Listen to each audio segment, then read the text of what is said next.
Évangile de Jésus-Christ selon saint Luc, chapitre 1, versets 26 à 38.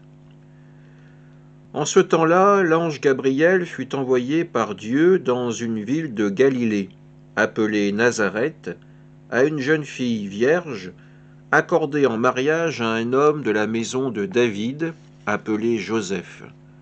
Et le nom de la jeune fille était Marie. L'ange entra chez elle et dit : « Je te salue, comblée de grâce, le Seigneur est avec toi. » À cette parole, elle fut toute bouleversée, et elle se demandait ce que pouvait signifier cette salutation. L'ange lui dit alors : « Sois sans crainte, Marie, car tu as trouvé grâce auprès de Dieu. Voici que tu vas concevoir et enfanter un fils. Tu lui donneras le nom de Jésus. Il sera grand, il sera appelé Fils du Très-Haut.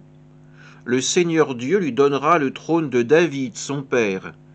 Il régnera pour toujours sur la maison de Jacob, et son règne n'aura pas de fin. » Marie dit à l'ange : « Comment cela va-t-il se faire, puisque je ne connais pas d'homme ? » L'ange lui répondit : « L'Esprit Saint viendra sur toi, et la puissance du Très-Haut te prendra sous son ombre. C'est pourquoi celui qui va naître sera saint, il sera appelé Fils de Dieu. Or voici que dans sa vieillesse, Élisabeth, ta parente, a conçu elle aussi un fils, et en est à son 6e mois, alors qu'on l'appelait la femme stérile. Car rien n'est impossible à Dieu. » Marie dit alors : « Voici la servante du Seigneur, que tout m'advienne selon ta parole. » Alors l'ange la quitta. Acclamons la parole de Dieu.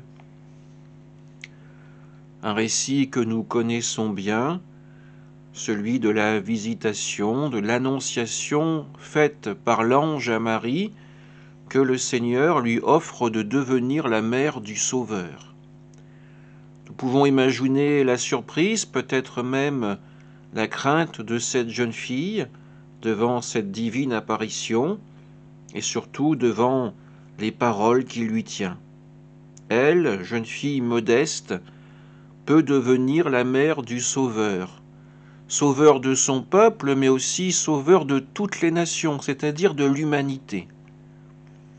Dieu a perçu qu'à travers cette faiblesse, il y a déjà une sainteté qui se manifeste, que la femme qu'il a choisie pour devenir la mère de son Fils est celle qui aura dans le cœur suffisamment de courage également pour dire ce oui. Oui, voici ta servante, non pas ton esclave, mais celle qui accepte pleinement, par son libre arbitre, de rentrer dans cette collaboration avec le Seigneur afin de rendre possible la venue du Messie. À chacun d'entre nous, Dieu demande aussi son aide, sa participation. Il nous demande de faire en sorte que ce monde devienne meilleur, que les tensions, que les hostilités, que la haine et la violence ne soient pas toujours les maîtres de ce monde, mais que le chemin de la sainteté puisse être offert à toute l'humanité.